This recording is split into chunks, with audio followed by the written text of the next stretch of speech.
Empieza La Hora de Datolas, tu podcast favorito sobre datos y analítica digital.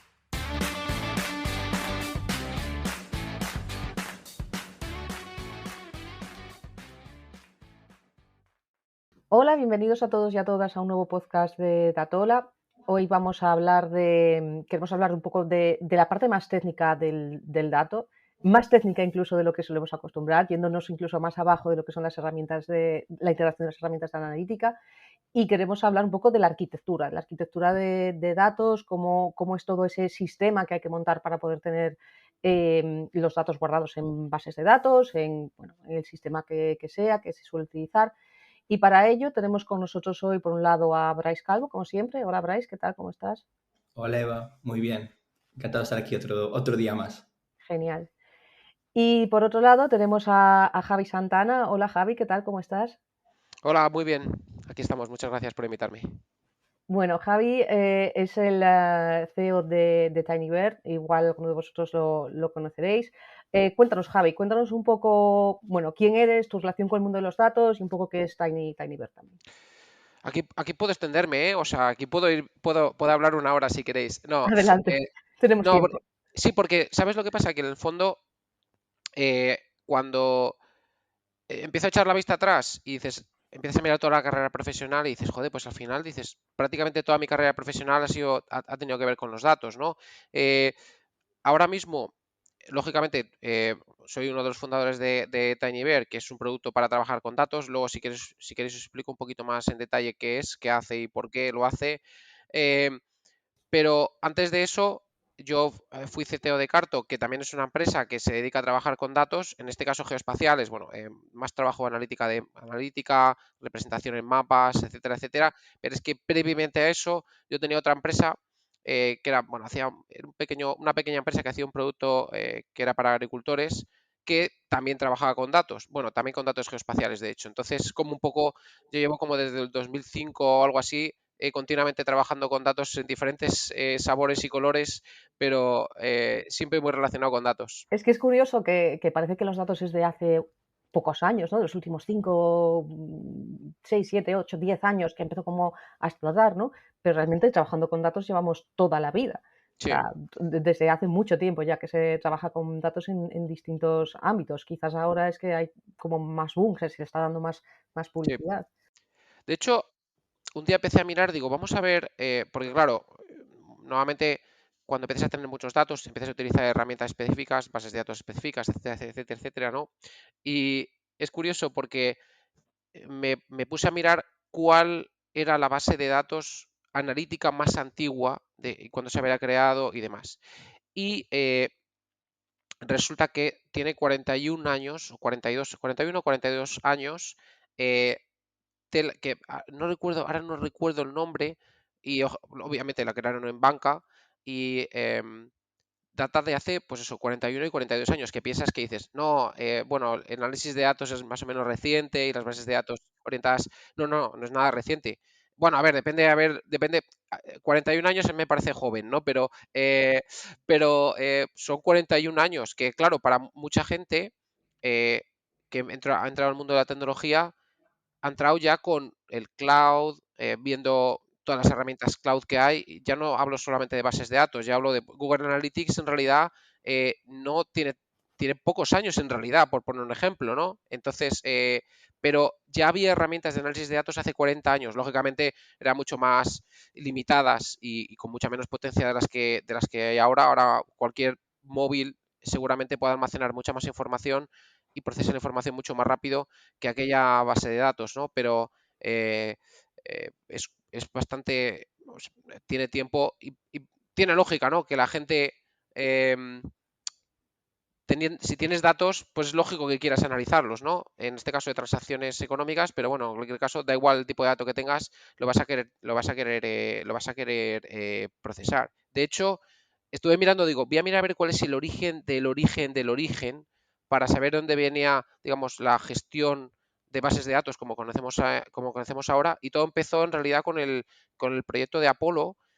Claro, al fondo cuando tienes que construir una máquina en tan poco tiempo, necesitas una gestión muy buena pues del stock, de los proyectos. Entonces, ahí es cuando surgieron la necesidad de tener bases de datos para poder gestionar bien el proyecto, ¿no? Entonces, en realidad, estamos hablando en 4 días, hace 100 años que se inventaron las bases de datos, ¿eh? O sea que cuidado, bueno, yo espero verlo. Vosotros sois muy jóvenes, o sea que lo veréis, pero No tanto, ¿eh? No tanto. Ya lo fuimos más. pero bueno, esa es un poco la historia. O sea, volviendo un poco a la pregunta, que me he ido un poco por las ramas, pero eh, al final yo empecé a trabajar, en realidad empecé haciendo videojuegos que no tienen nada que ver con datos a priori. Luego ya me pasé un poco al mundo de los datos cuando fundé esta empresa que os comentaba para agricultores, que básicamente era un producto que les permitía, era como un GPS para el tractor en realidad. Tú te lo ponías ahí en el parabrisas del tractor y te va diciendo por dónde tenías que ir, ¿no? Eh, con el objetivo de que, bueno, los tractores en realidad, a lo mejor vosotros que sois del norte no lo habéis visto tan a menudo, pero en la zona de Castilla los tractores tienen que cubrir muchísima área, ¿no? Entonces llevan aperos, digamos, herramientas de labranza muy anchas, a veces de hasta 30 y tantos metros, que esos muchos metros. Entonces, claro, yo lo explico siempre de esta forma, es cuando vosotros vais a aparcar un coche, que un coche mide 4,5 metros o algo así, necesitamos sensores de aparcamiento para no chocarnos. Pues imaginar que tuvieses un coche que midiese 30 metros. Sin una herramienta que te diga por dónde tienes que ir, es muy difícil no ir solapando, digamos, el trabajo. Es prácticamente imposible. Claro, entiendo que el objetivo sería, pues si vas, no sé, fumigando o lo que sea, no volver a Eso es, pasar por donde ya has pasado, ¿no? Y entonces optimizar un eso poco, es, pues, tanto combustibles, optimizar, eso es. que no des vueltas de más, horas de trabajo, lo que sea. Y por aquí, por el norte, no nos pasa eso, bueno, por lo menos por mi zona, que yo soy de Asturias, no nos pasa eso porque suelen ser fincas pequeñitas, Claro, eso es. normalmente con muchas cuestas, más bien vas con aperos pequeños. Pues en este caso, ya, bueno, ya sabes que los campos de Castilla, pues, Sí, bueno, sí. pues es donde yo soy de Valladolid y en el fondo es cuando empezamos a trabajar con eso. Y esta herramienta lo que hacía en el fondo, capturaba datos, los procesaba en local y luego los enviaba y el agricultor después podía analizar qué había pasado, qué no había hecho, dónde había estado y tal. Si se le había Eh, quedado una tira de, de la sí, finca sin cubrir o lo que fuese, ¿no? Sí, normalmente eso no solía pasar y bueno, han pasado cosas curiosas. A lo mejor está un poco fuera del podcast, pero en alguna ocasión me pasó que uno de mis clientes se le ocurrió seguir el GPS sin las luces del tractor y se metió el tractor en un agujero y volcó el tractor. No era un tractor exactamente, era una máquina diferente y se lió bastante parda. Me mandó fotos y tal. El pobre hombre no le pasó nada, pero la lió bastante parda. Pero bueno, en cualquier caso, no puedes confiar. La moraleja es no confíes siempre en los datos. A veces tienes que mirar, sabes, un poco con las luces. Eso pasa mucho. Yo, también igual se queda un poco fuera del podcast, ¿no? Pero en Coruña pasa mucho que hay un túnel, el túnel de María Pita, donde ya se han quedado, que bueno, de camiones, autobuses y demás, que ya se han quedado ahí atascados porque no tienen altura suficiente. Pero claro, el GPS, hay gente que sigue el GPS y no lo sigue, pues no tiene las indicaciones para camiones o no se la pone lo que sea, y tiran para adelante y ahí se quedan. O sea que la moraleja, la misma, de no Exactamente, hagas siempre caso a los datos. Utiliza exactamente. también un poco tu experiencia y tu sentido común para no verte en estas situaciones, ¿no? Eso es. Y la otra enseñanza que también la meto es la de la calidad de los datos, porque al final para el trabajo ese de labranza hay una recopilación correcta de datos, es fundamental para poder optimizar o para poder especificar esas rutas, porque si no, al final el usuario va a ver, el tractorista va a ver claramente que igual siempre va por el mismo sitio porque los datos que está recopilando no son los correctos. Entonces ahí también vemos otra vez otro de los temas críticos que siempre tocamos, que es la calidad del dato en recopilación. Ujú. Eso, sí, exactamente. De hecho, ahí podíamos contar historias de terror porque claro, piensa que los datos adquiridos por este sistema son del GPS. Y claro, los datos de GPS son datos, yo siempre digo que son datos estadísticos. Es decir, cuando te dicen estás en esta posición, en realidad te dice que estadísticamente posiblemente estés en esa posición, pero no es 100% seguro. Entonces, tienes que jugar mucho con un montón de factores, como por ejemplo, parece una tontería, pero, y esto otra vez viene a ser, volvemos a lo de pensar un poquito, que es, claro, si yo estoy en un punto y voy con un tractor y al siguiente segundo me dice que estoy a 50 metros, raro, porque un tractor en un segundo no hace 50 metros, ¿no? Un coche es posible que lo haga, tiene que ser un buen coche, pero un tractor no lo hace. Entonces, por ejemplo, este tipo de cosas pasan y por eso se utilizan algunos modelos predictivos que corrigen precisamente ese tipo de cosas. Digamos, mezclas varias fuentes de datos, velocidad, eh, inercias, vamos, con acelerómetros, etcétera, etcétera, mezclas y con eso tienes una información bastante más precisa que la que da el GPS per se, ¿no? Pero bueno, eso es harina de otro costal. De eso podríamos hablar otro rato. Volviendo a la Y pregunta. volviendo un poco a tu Sí, trayectoria. sí, Después de esta aplicación de agricultores y demás, decías que habías estado en Carto, ¿no? sí, en Carto. Básicamente fui CTO durante, pues creo que fueron 8 años. Carto, para la gente que no lo sepa, no deja de ser es un proyecto que a mí me sigue pareciendo espectacular, que básicamente permite a cualquier persona meter datos geoespaciales en la plataforma y trabajar con ellos, hacer análisis, ¿no? De cualquier tipo. Puedes hacer un análisis súper sencillo o puedes hacer un análisis súper complejo, ¿vale? Entonces, y luego además tienes la ventaja de que puedes mostrarlo en un mapa de una forma visual que ya sabéis que ayuda bastante. Los humanos nos entra mejor por los ojos que otra cosa, ¿no? Entonces, ahí estuve, pues eso, como digo, 8 años y bueno, era un producto muy técnico en el sentido de que, claro, toda esta parte bonita que ves y todo lo fácil que es, cuanto más fácil lo ves, más complejo es por detrás, ¿no? Entonces, bueno, pues detrás teníamos un clúster bastante importante de Postgres, tenemos una extensión geoespacial que es básicamente el plugin que permite a Postgres trabajar con datos geoespaciales, es decir, con latitud y longitud, líneas, curvas, polígonos y ese tipo de cosas, que se llamaba PostGIS. Eh, y ahí pues pasé unos años haciendo cosas con datos, ¿vale? Eh, y la parte interesante de esto es que cuando arrancamos en como, me recuerdo 2009 o por ahí, una de las cosas que veíamos es que la gente traía sus fuentes de datos y a lo mejor tenía fuentes de datos de 10 o 15.000 filas, ¿no? Que dices, y nosotros ya 20 o 30.000 filas nos parecían ya muchas filas, ¿no? Y en aquel momento eran muchas filas, ¿vale? ¿Qué pasaba? Que al año siguiente lo que eran 30.000 ya no eran 30.000, eran 100.000. Y lo que pasaban al año siguiente ya 100.000 no era, sino que era 1.000.000. Entonces la cosa iba progresando de forma exponencial. Además, puede ser que los datos estuviesen ahí toda la vida, pero los clientes fuesen cada vez más grandes, que también, pero la realidad es que sí que se veía como con la aparición de los móviles cada vez se capturaban más datos, era mucho más fácil capturar información del usuario y claro, de un usuario pues empezar a capturar la posición y otro tipo de parámetros, aparte de pues la actividad web y tal. Entonces, claro, eso empezó a disparar la recolección de datos y las empresas tenían necesidad de procesar todos esos datos.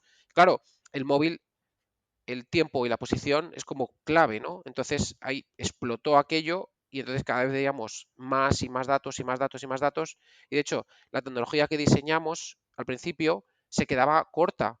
Claro, te iba a preguntar justamente, ¿cómo afrontasteis esa escalabilidad? ¿No? Porque al final tienes que adaptar tus sistemas para que puedan gestionar ese volumen tan grande de datos, ¿no? Pasar un poco del small data al big data. ¿Cómo hicisteis para afrontar ese cambio? Pues aquí en realidad intentamos seguir una política que a mí personalmente es la que me parece más lógica, que es siempre intentar, y esto no solamente es para los datos o para tecnología, seguramente en la vida funcione también, que es eh, intentar no cambiar tan rápido de tercio. Es decir, oye, tú conoces una tecnología, tienes una filosofía de trabajo, entonces muchas veces llega algo que es para ti que es un problema que no puedes o no sabes resolver y lo primero que te pasa por la cabeza es, pues cambio de tecnología o me voy a otra cosa totalmente diferente y la empiezo a utilizar. Pero, Pero eso tiene mucho coste, porque claro, claro, claro, ahí hay entonces, que aprender de cero, ver todos los cambios, sí, eso pero también están los cantos de sirena ahí, porque claro, cuando viene una tecnología nueva, pues siempre viene con la premisa de esto es muchísimo mejor, ¿no? Entonces, eh, ahí la decisión que tomamos fue en realidad seguir mejorando el sistema que teníamos y seguir sacando todo el partido al sistema que teníamos. Y cada vez que llegaba un caso más complejo, pues lo que hacíamos era trabajar más fuerte en ese caso, de forma que con la misma tecnología, pues éramos capaces de obtener más rendimiento. De hecho, una de las cosas, como bueno, estos proyectos eran open source, lo que hacíamos era contribuir al proyecto open source para mejorarlo, ¿no? Es decir, que no solamente nosotros ganábamos en velocidad, sino que todo el mundo que utilizase esos proyectos open source ganaba en velocidad, lo cual, bueno, pues eso está guay porque, bueno, si algún día la empresa desaparece, y espero que no, siempre queda el proyecto open source, siempre queda tu colaboración para siempre, ¿no? Bueno, es un poco filosófico, pero bueno, No, y también que la comunidad contribuye a llevarlo a cabo, a mejorar esa tecnología. Si lo haces de forma privada y cada uno va por su lado, eso es. probablemente es más fácil que llegues a un punto de muerte para esa tecnología, ¿no? Sobre todo si viene otra donde igual está muy empujada nueva, diciendo que es la mejor y que va a solucionar todos tus problemas y empujada por toda la comunidad. Si consigues que mucha gente la siga utilizando, pues probablemente evolucione y evolucione para todos. Y vosotros contribuíais y otra gente también contribuiría y es mejor para todos. Claro. Sí, sí, totalmente. Javi, un inciso, aprovechando que estás aquí. Sobre todo en la parte más marketingiana, más de análisis, pero ligados al marketing, tenemos realmente la problemática que todas, o no todas, pero un 90% de las herramientas con las que jugamos en nuestro día a día son software privativo. Y hay una dependencia brutal a este tipo de software. ¿Cuáles son las ventajas muchas veces porque muchas veces sí que hay algún tipo de solución o para ciertas empresas igual tienen músculo para pues, apostar o para intentar contribuir de alguna forma a que otras soluciones open source pues lleguen a coger cuota de mercado o valgan para cierta tipología de clientes? ¿Algún tipo de recomendación, algún tipo de consejo? ¿Te refieres a tipo de herramientas o te refieres a más cómo contribuir o cómo decidir?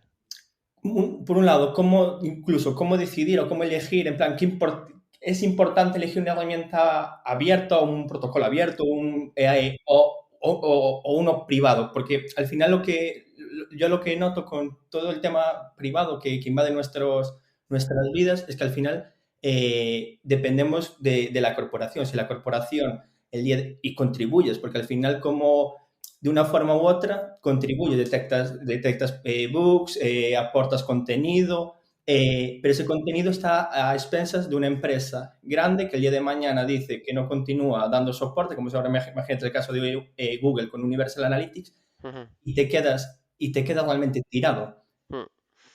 Claro, ahí es una cuestión bastante buena esta, porque claro, por una parte, si decides montarte, dices, vale, no me quiero fiar de ninguna empresa, me voy a montar yo lo que necesito. Claro, es una inversión muy importante de dinero y que a lo mejor no te sale a cuenta.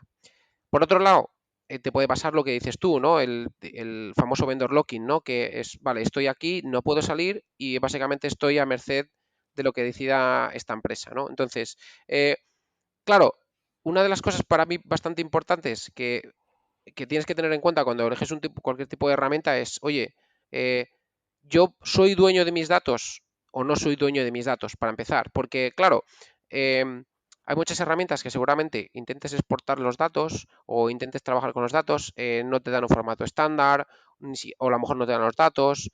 No es fácil obtener los datos en una forma que te sean útiles, con lo cual vas a tener que emitir mucho tiempo ahí. Entonces, claro, ahí hay un montón de factores a tener en cuenta que yo creo que son bastante importantes. O sea, para mí, yo siempre digo que al final los datos son tuyos, aunque te los guarde otro, ¿vale? Entonces deberías tener disponibles los datos en cualquier momento y además sin que sea un coste exagerado, es decir, los datos esos ya son tuyos. Otra cosa es que hoy otro te los guarde, ¿no?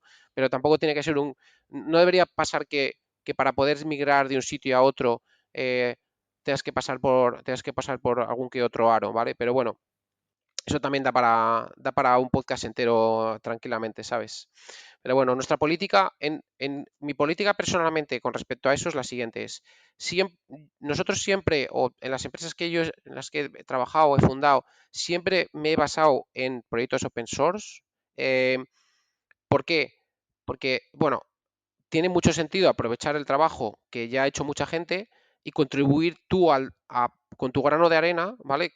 Con lo que puedas. Es decir, por ejemplo, en Carto, pues contribuíamos con 2 personas, en principio una, luego 2, o incluso cuando no podíamos contribuir porque no teníamos, digamos, digamos, no teníamos una ronda súper grande de dinero, no teníamos dinero de Venture Capital, era muy al principio, teníamos contratado a una persona que, bueno, era uno de los contributors del proyecto y le teníamos contratado unas horas que podíamos pagarle semanales y la persona curraba en el proyecto. Entonces, esa era nuestra forma de contribuir al proyecto, no solo aprovecharnos del proyecto, sino además contribuir al proyecto open source, ¿no? Que yo creo que es bastante importante. Ahora, por ejemplo, en TinyBear utilizamos una base de datos analítica que es open source, que se llama ClickHouse, y ahora, por ejemplo, tenemos 3 personas full time contribuyendo a la base de datos y trabajando con la base de datos, etcétera, etcétera. Entonces, ¿por qué lo hacemos esto? Porque es carísimo. Es decir, este tipo de perfiles son muy caros. Bueno, los perfiles técnicos no hace falta que os explique lo caros que son.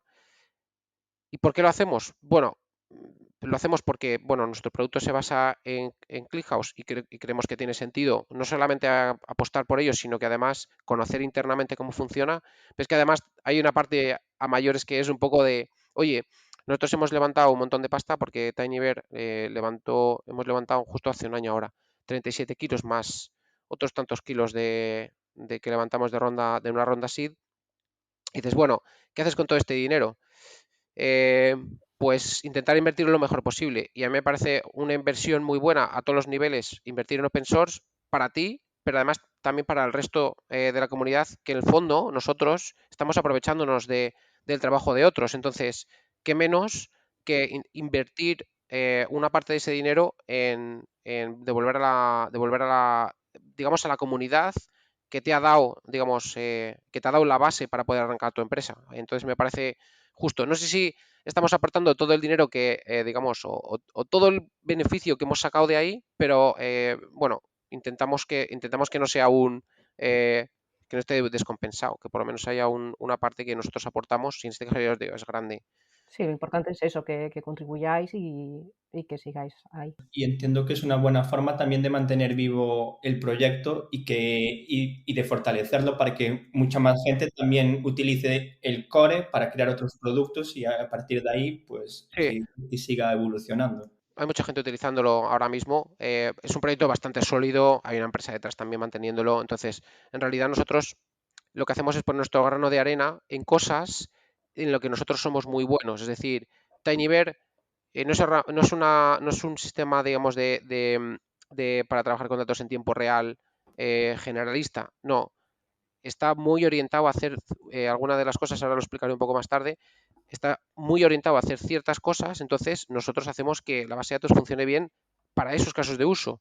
Y exactamente igual, seguro que hay otra empresa que hace otra cosa totalmente diferente con ClickHouse que aportará cosas relacionadas con su campo, con lo cual, bueno, al final tú vas poniendo un grano de arena en la parte que tú eres bueno, en la que tú sabes, ¿no? Y donde inviertes mucho tiempo.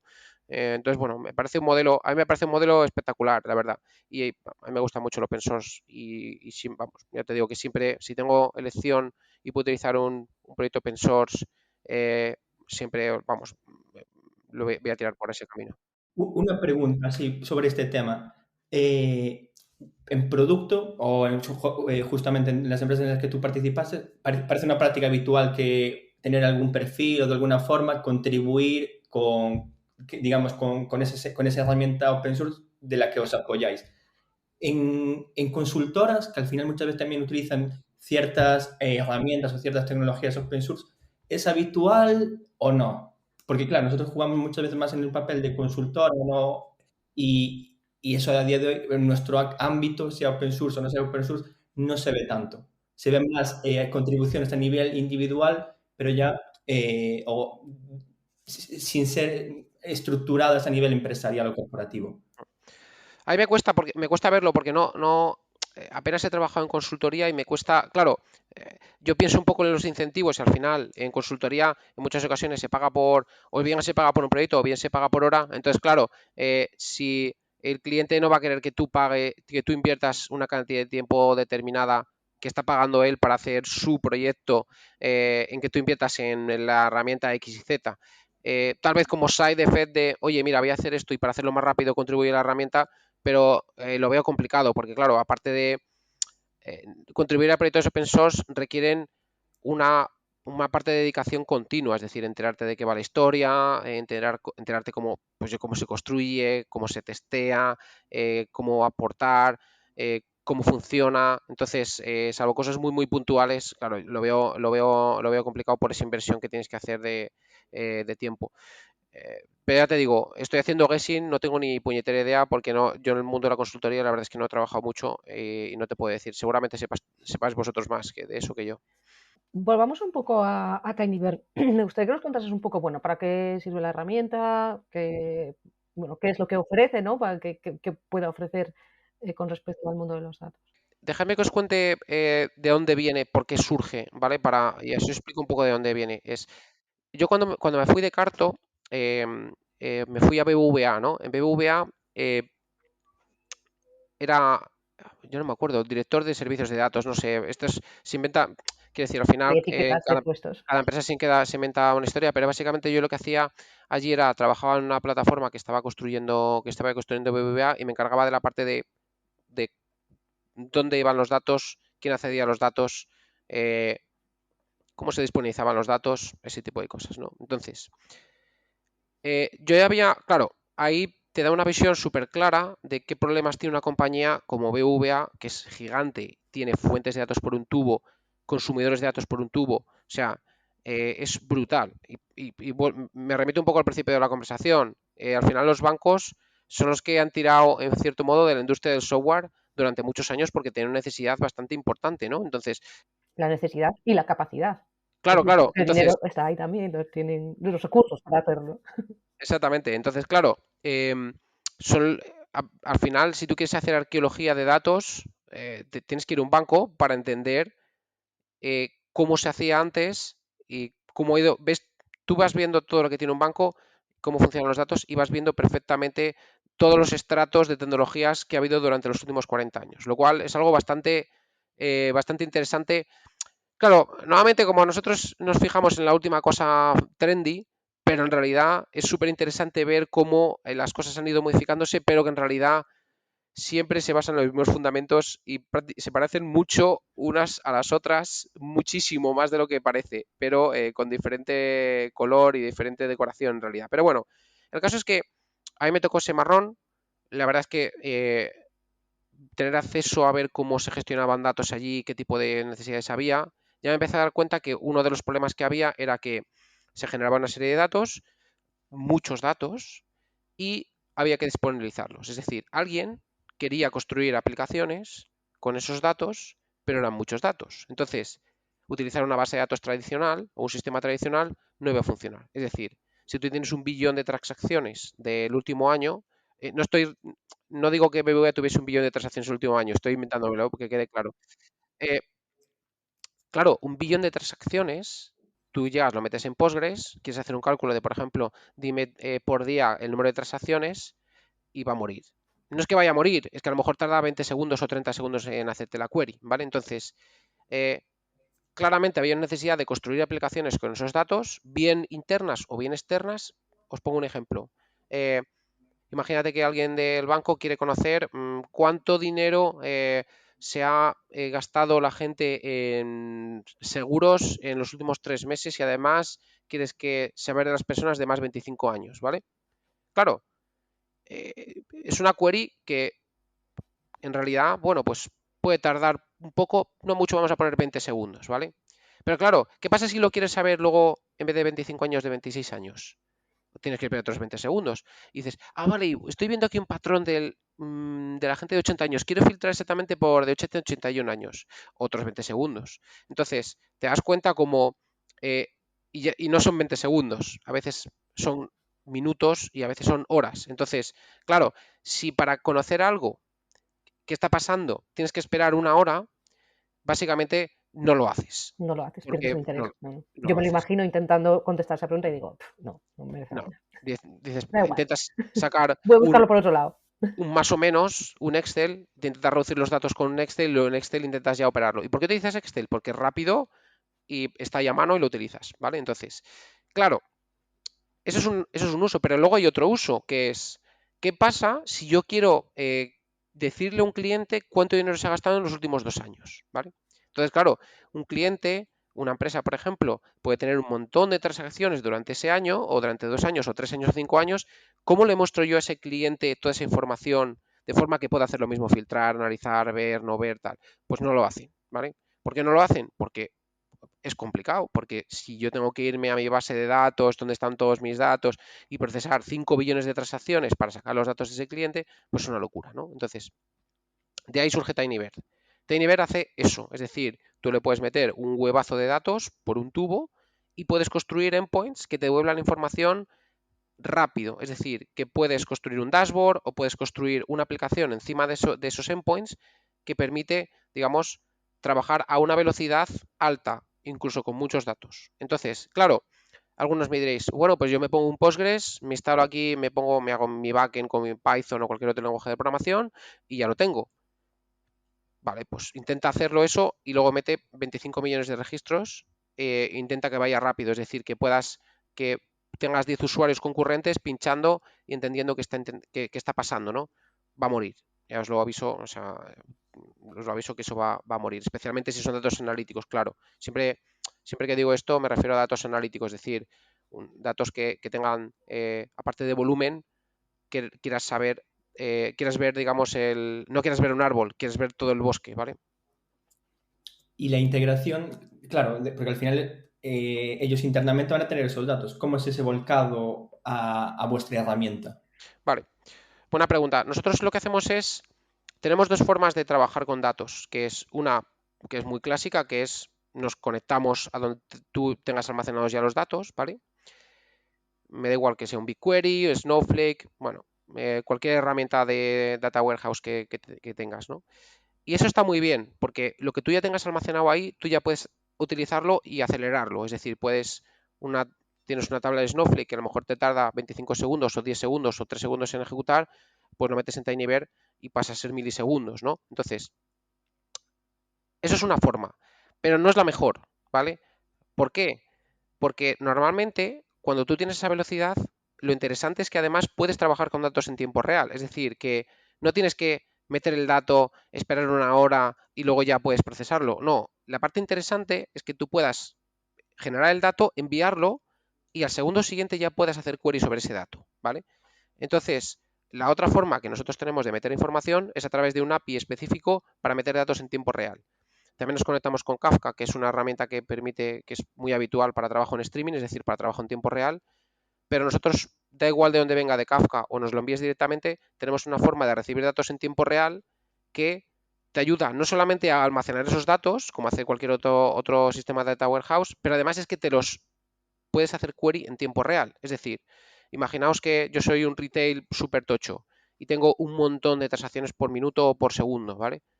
Pues claro, si quiero saber lo que estoy vendiendo en España de botas de mujer, por poner un ejemplo, bueno, yo quiero saber lo que está pasando ahora.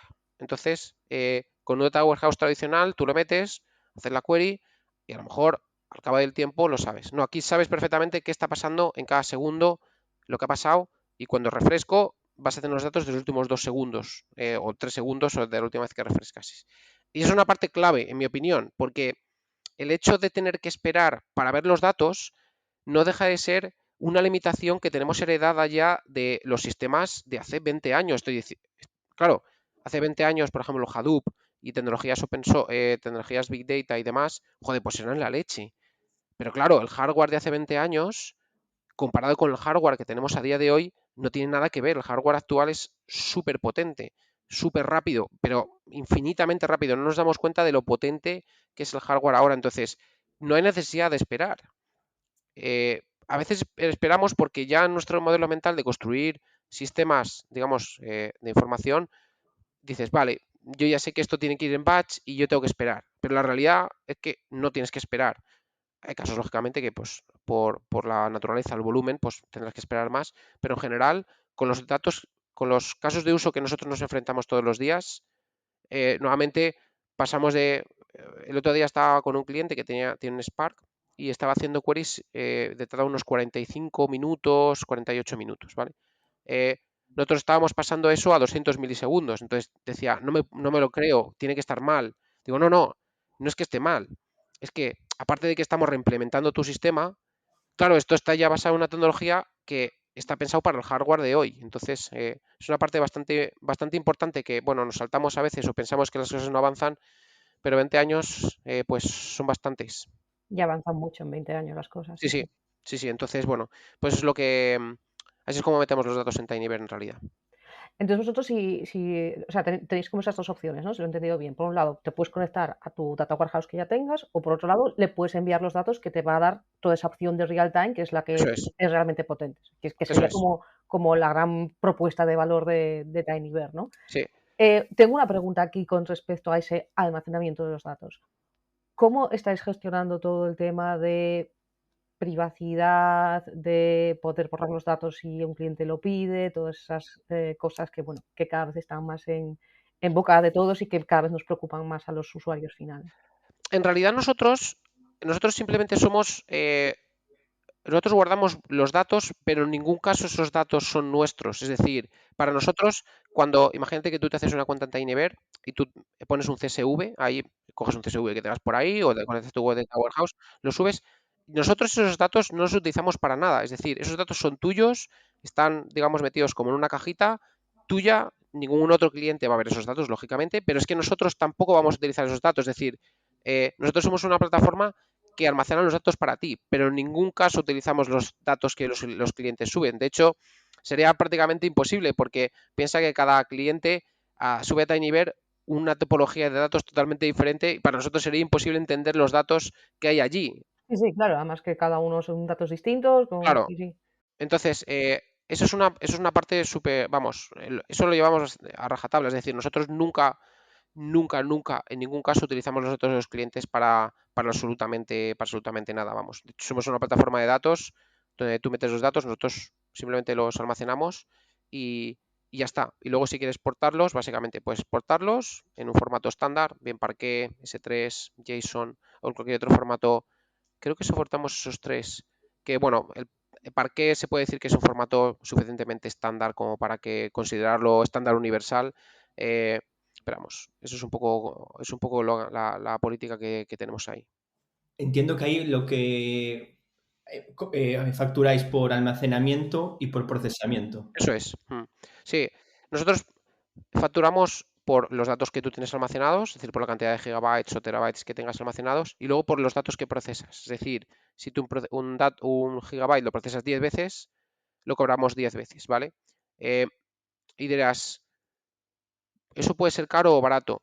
Pues a veces es caro y a veces pues es barato, depende del caso de uso. Pero tiene mucho sentido desde mi punto de vista hacerlo así porque si tú no consumes nada, o sea, es decir, si tú tienes datos pero no haces ninguna petición, no, no pagas, ¿vale? Es decir, eh, no tienes por qué pagar si no estás haciendo ninguna query.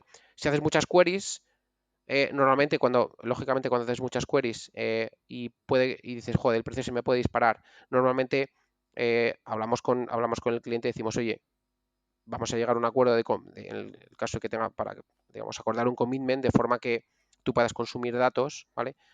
Sin necesidad, digamos, a un precio en el que tenga sentido para tu caso de uso, ¿vale? Entonces, el pricing es como todo, funciona hasta que deja de funcionar. Entonces, cuando deja de funcionar, pues lógicamente ves el caso de uso del cliente, entiendes cómo puede funcionar y ahí llegamos a un acuerdo para que todo encaje, claro. ¿Para algún caso, para alguna tipología de dato, modelo de negocio, tenéis algún tipo de como de template? Sí que tenéis, por ejemplo, Sí, la template del tema de la analítica sí. sin cookies, que aquí la tenemos, la probamos, la estamos usando. Ujú.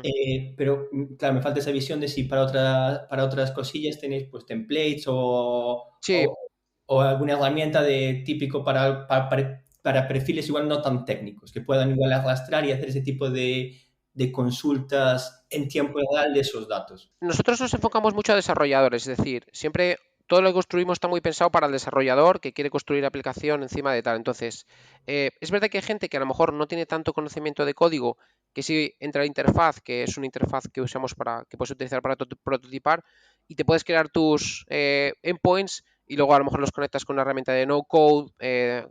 No sé si Make, el otro día había una integración. ¿Era Make? ¿Es la herramienta?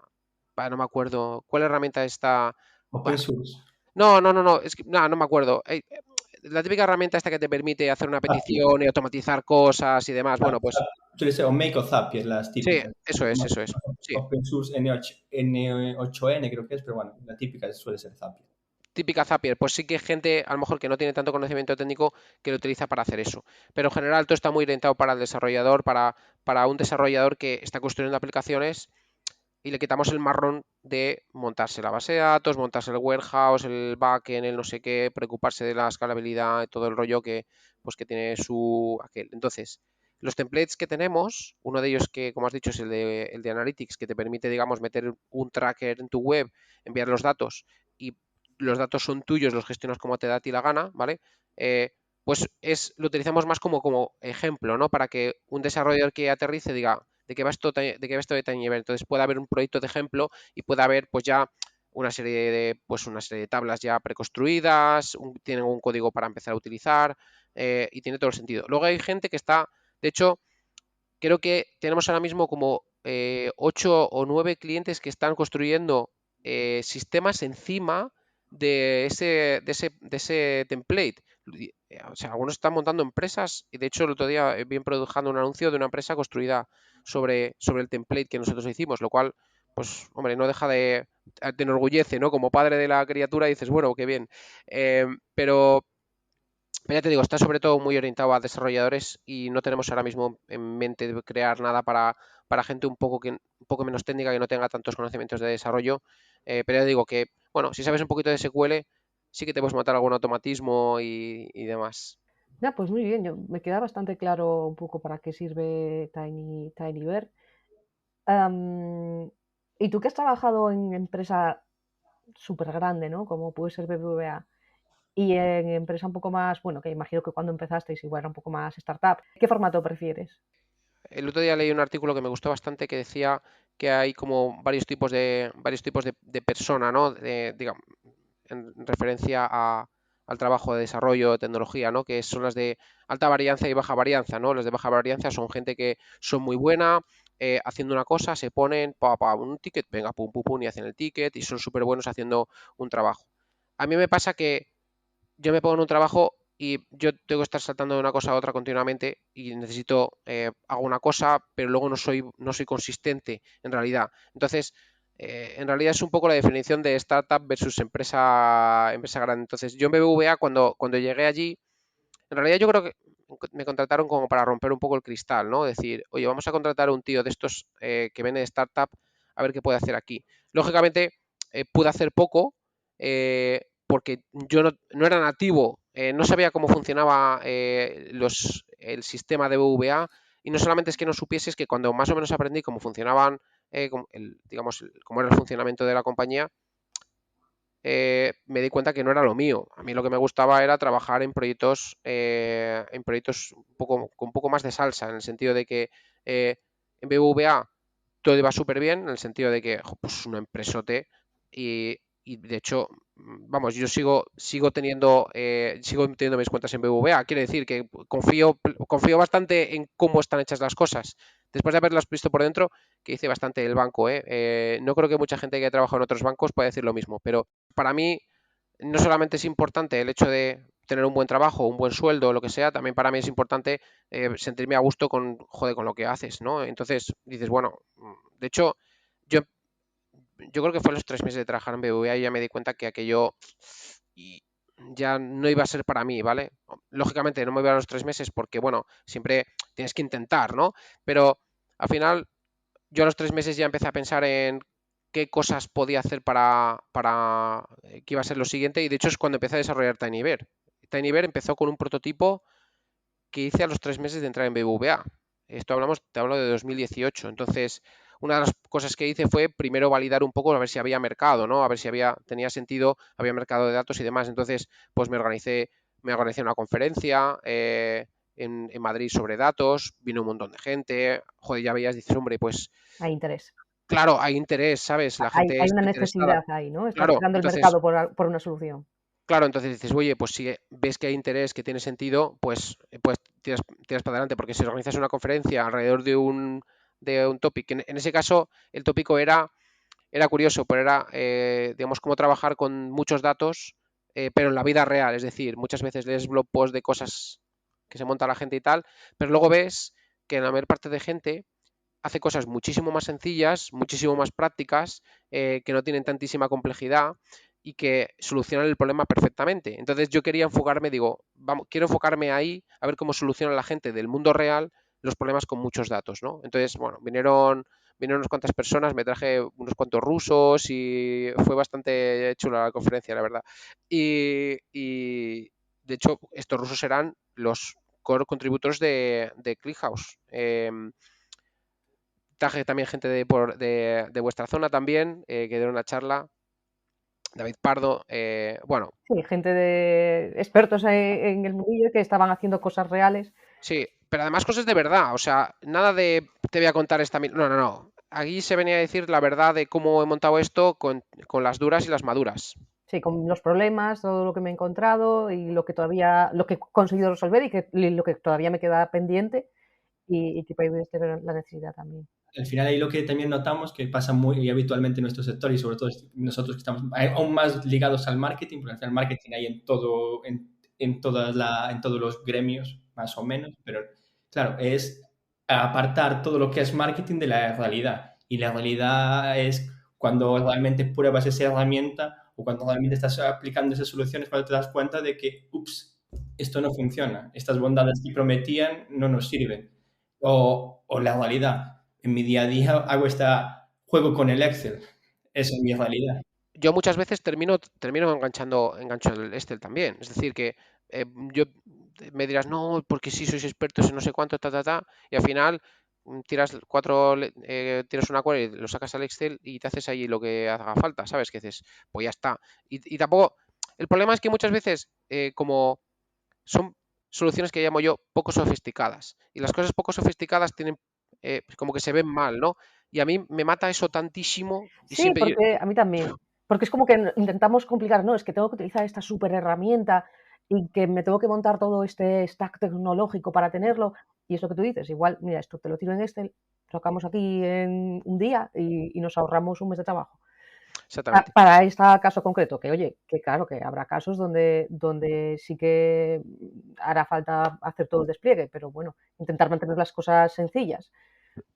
Fíjate, nosotros, una de las cosas que hace Tinybear, digamos que hace la empresa, es trabajamos, nosotros tenemos un departamento de data engineering que cuando viene un cliente y tiene que resolver algo con Tinybear, pero el problema es complicado, es decir, son muchos datos o tiene una necesidad de velocidad altísima, entonces hay que meterse, hay que remangarse.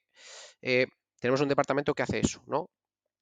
Que son data engineers que están especializados en tiempo real, es decir, tienes muchos datos, quiero hacer una query que haga esto y quiero que vaya como un tiro, es decir, por debajo de 100 milisegundos. Entonces, llega un data engineer, se pone y lo saca. Entonces, podréis pensar, y dices, vale, pues en realidad, joder, pues habrán un montón de cosas y tal, aplicar un montón de técnicas. No, es decir, la realidad es que hay 4 o 5 fundamentos, cosas claves que tienes que saber de trabajar con datos, y con esas 4 cosas, aplicándolas, resuelves el problema. Es decir, y son 4 cosas, es decir, nosotros tenemos 4 fundamentos ahí, que son esas 4 reglas que todo el mundo conoce en la empresa, y con esas 4 reglas, lógicamente, luego tienes que saber moverte con las herramientas, pero con esas 4 reglas resuelves el problema. Entonces, yo muchas veces digo, claro, nos estamos acá volviendo loco intentando utilizar técnicas, arquitecturas, no sé qué, no sé cuántos, pero la realidad es que aplicando 4 fundamentos o 5 reglas básicas, que son básicamente fundamentos que encima son de sentido común, ¿vale? Que puedes explicarlo con analogías del mundo real, te das cuenta que dices, hemos resuelto el problema y solo hemos aplicado cosas triviales. Os pongo un ejemplo. Es decir, tú imagínate que te vas a comprar al supermercado, ¿vale? Eh, te vas a hacer unos macarrones con tomate, ¿vale? Entonces dices, si los macarrones y el tomate están en la misma balda puestos seguidos, yo llego, voy al sitio, cojo los macarrones y el tomate, me voy y ya está. Si los macarrones están en una punta y el tomate está en otra del supermercado, pues voy a tener que ir a coger los macarrones y después a la otra. Voy a tardar mucho más.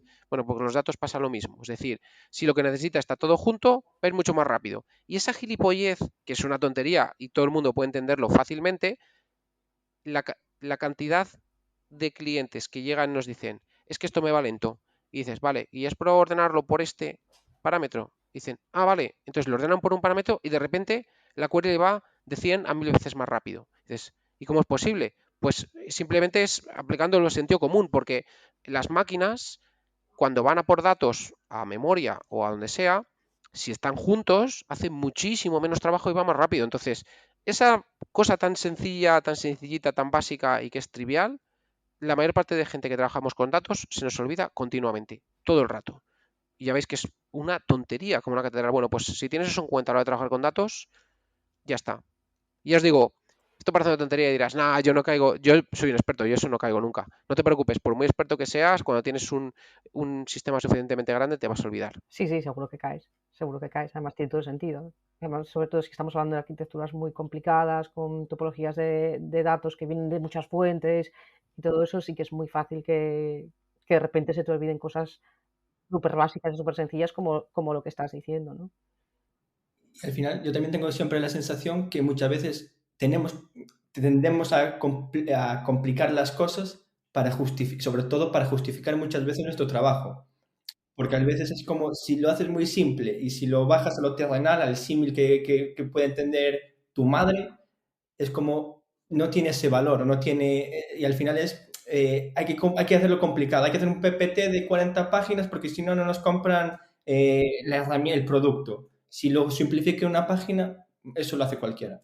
Y es como lidiar con eso, personalmente me parece complicado también. Bueno, yo quiero decir, al final, oye, entiendo que también al final los humanos, joder, también nos gusta el adorno, ¿sabes lo que te quiero decir? En el fondo, si no iríamos todos vestidos con ropa negra y ya está, ¿sabes? O ropa blanca, que en función de si es verano o invierno, pero en el fondo luego pues llevas camisas de flores o llevas camisas de colores, ¿sabes? Entonces, es normal adornar un poco, es de condición humana, pero ya te digo que la mayor parte de veces, y personalmente nosotros lo hacemos mucho, es cuando llega un cliente y tiene algún problema y tal y cual, lo primero que hacemos es explicarle los 4 o 5 conceptos básicos, ¿vale? Y luego cuando tomamos una decisión, que aquí estoy simplificando, pero por ejemplo, muchas veces eh, eh, resolver un problema, optimizar un problema o hacer que vaya rápido, necesita muchas cosas. Necesita, oye, pues qué columnas van, qué tipos van, qué compresiones, qué orden,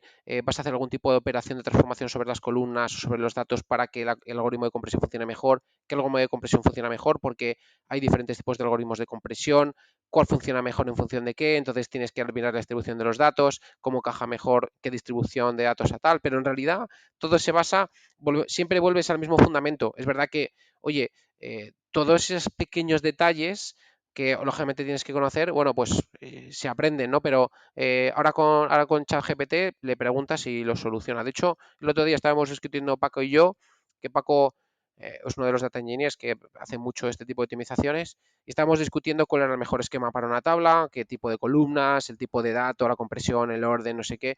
Estábamos discutiendo y estábamos, pues él decía una cosa, yo decía otra, y digo, pues le pregunto a ChatGPT El y ya está. desempate.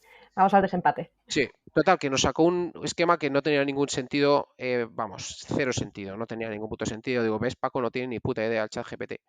Bueno, pues el caso es que lo probamos y era mejor que el de los dos, ¿sabes? Entonces, digo, bueno, pues nada, chico, ya está, nos vamos tú y yo tranquilamente a casa, ya está. Quiero pensar, quiero pensar que fue suerte. No, un poco de suerte, creo que sí que tuvo un pelín de suerte, pero bueno, es verdad que lo Es hizo muy listo. bien. ChatGPT es Y, listo, sabe lo que hace. y, y bueno, Hay que saber preguntarle y al final también saber si la solución que da es la correcta. Bueno, y en este caso, aunque no lo pareciese, ¿no? Por lo que cuentas, probarla y decir, bueno, vamos a ver. No, vamos a ver si funciona.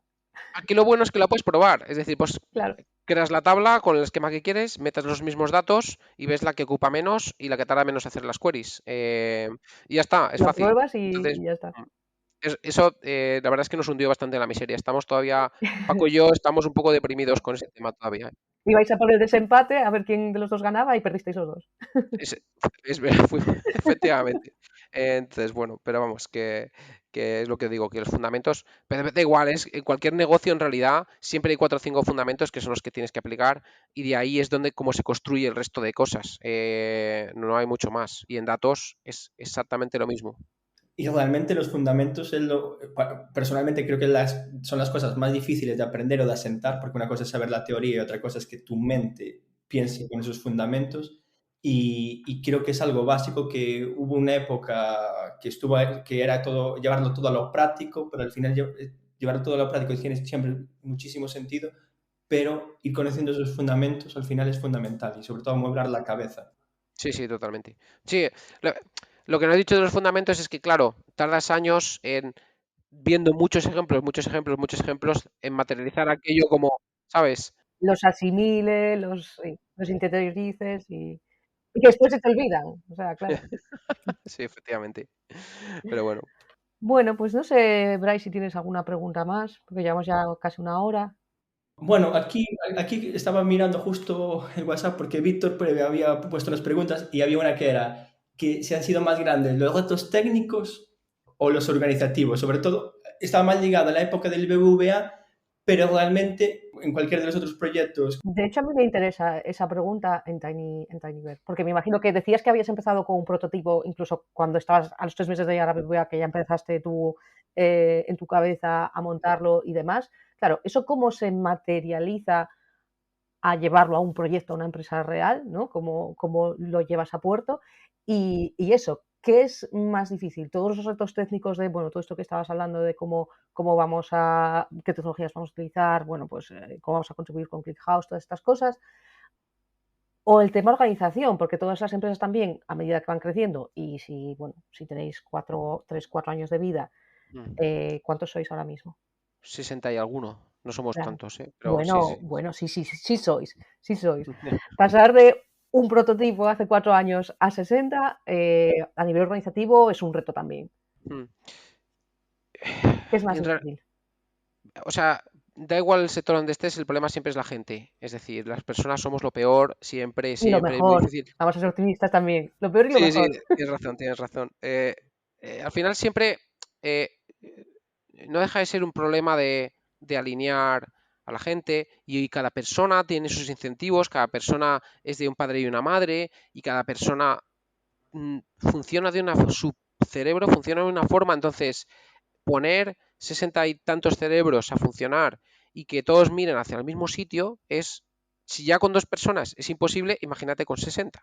Entonces, yo no me quiero imaginar las empresas de cientos de miles de empleados lo que tienen que tener. Bueno, sí sé lo que tienen, porque tú cuando trabajas en empresas, cuando te vas a empresas y familiares especialmente, y vosotros tenéis algunos ejemplos bastante cercanos, bastante grandes, eh, entonces notas que hay algo ahí que alinea a la gente, es lo que llaman cultura, es decir, es cómo la gente actúa, qué tipo de incentivos tienen, y especialmente en empresas grandes que han surgido de forma familiar, es decir, que el origen y el control de la empresa sigue siendo familiar, se nota muchísimo cómo son capaces de, aparte de tener gente muy buena haciendo desde la cosa más trivial hasta organizar al más alto nivel, aparte de eso, tiene que haber una cultura brutal. Y eso es una. Y el tema de la cultura, joder, la gente habla mucho de la cultura y a veces yo mismo me doy vergüenza cuando hablo de la cultura, pero la realidad es que es eso que la gente hace sin que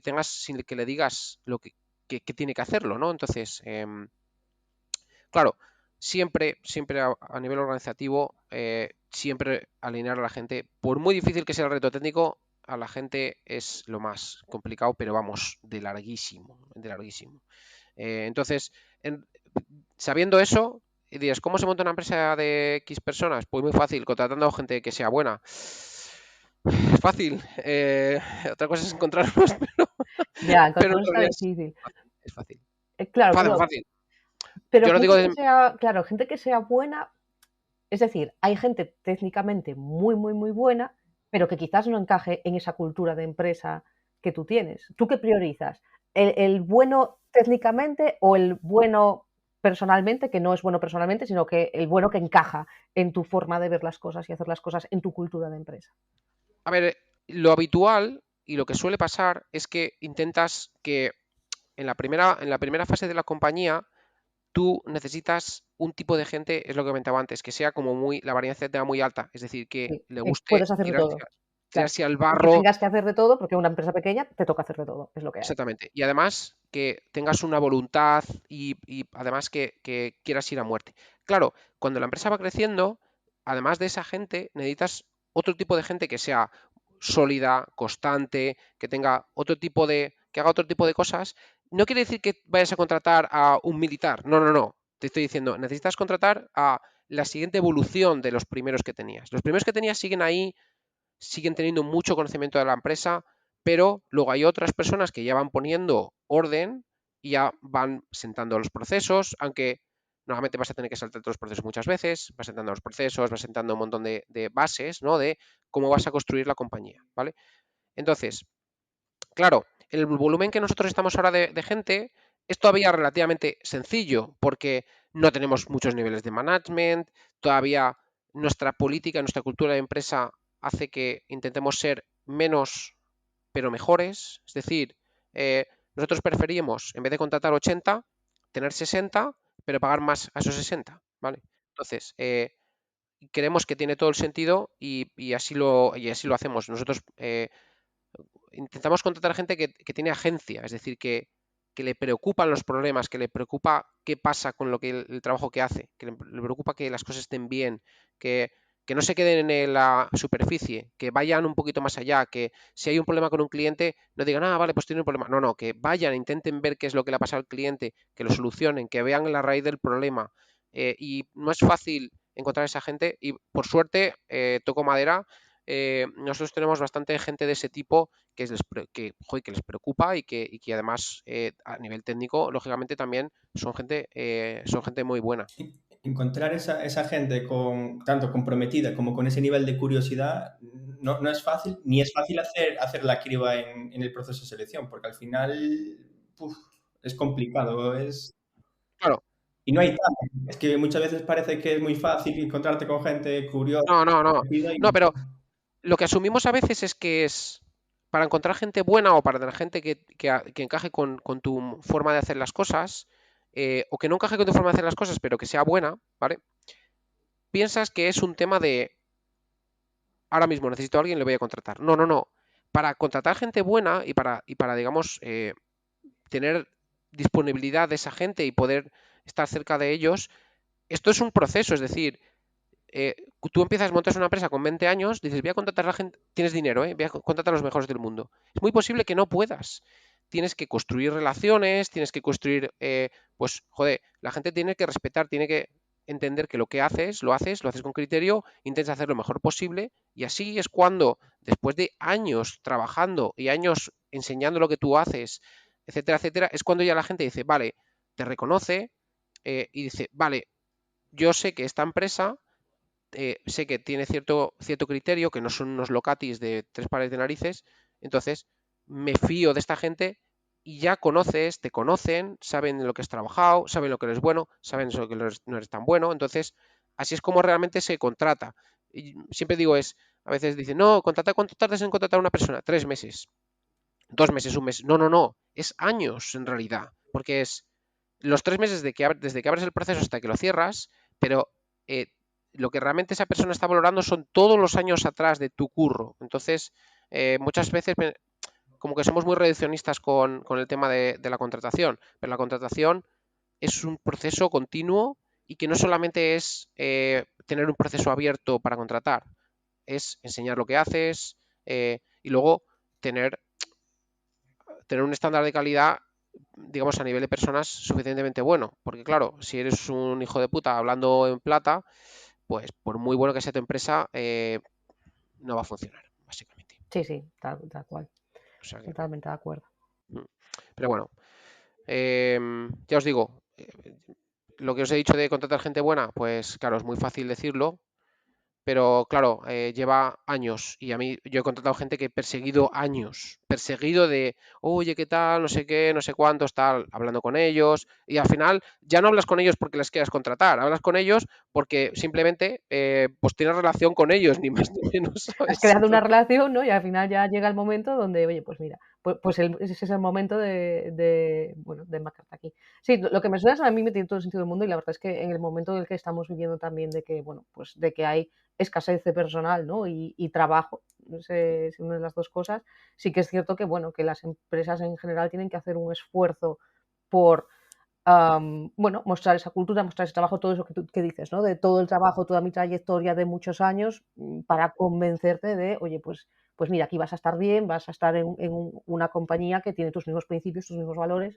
Sí, eso es. y que podemos trabajar en algo todos juntos y remar todos hacia el Sí, mismo eso es, ni más ni menos. de todo el sentido del mundo. Parece fácil, pero... No, Y no, luego, fácil no es. pero a veces la liamos, ¿eh? A veces la liamos, ¿eh? Nosotros a veces contratamos, hemos contratado gente y nos hemos equivocado y ellos se han equivocado. Hay veces que llega alguien a la empresa y dice, hostia, pues esto no es lo que yo me esperaba. Pues no pasa. Lo Claro, bueno, no pasa nada. la parte buena de esto es que en el sector en el que estamos ahora mismo nosotros, es un sector en el cual la movilidad es altísima, no tienes ningún problema, no es como en época de mi abuelo o mis padres, en los cuales tenían un trabajo toda la vida y si perdían el trabajo era un drama totalmente. Y vamos, pues somos unos privilegiados, lo decimos muchas veces, pero no nos damos cuenta de lo privilegiados que somos con ese sentido, que es que Lo alguien somos. entre un trabajo no le cuadre, puede hablar con su manager, con su jefe o llámalo como quieres y decir, mira, no me encaja, vamos a cerrar esto y no pase nada y no pase absolutamente nada. Eso a mí me parece eso se lo cuentas a mi abuela Sí, sí. y te dice que es ciencia ficción, básicamente. Sí, sí, totalmente, totalmente. Bueno, pues yo creo que lo podemos dejar aquí. Muchísimas gracias, Javi, por aceptar nuestra invitación y por contarnos un poco toda tu experiencia, sobre todo en esta parte más técnica que, bueno, que quizás la tenemos un poco más olvidada en los sectores en los que nos movemos nosotros ahora mismo, pero que desde luego es interesante y que desde luego es la base, ¿no? Que siempre lo decimos, desde Gatola sí que incidimos mucho siempre en que la parte técnica es básica para poder sacar después los famosos insights y los famosos conclusiones de datos Sí, y poder hacer acciones y demás. Si no tienes esa base de recolección y de tener los datos y de poder acceder a ellos fácilmente y demás, pues no tienes nada. exactamente. Así que muchas gracias por venir, Nada, gracias a Javi. vosotros. Gracias a vosotros por invitarme. Gracias, Bryce, también por estar aquí un día más. Y nada, gracias a todos los que nos estáis escuchando. Volveremos muy pronto con un nuevo episodio y un nuevo invitado, o no, ya veremos. Así que gracias a todos y hasta pronto. Únete a la comunidad en datola.es y si quieres participar activamente, envíanos un email con tu idea a info@datola.es. ¡Súbete a la ola!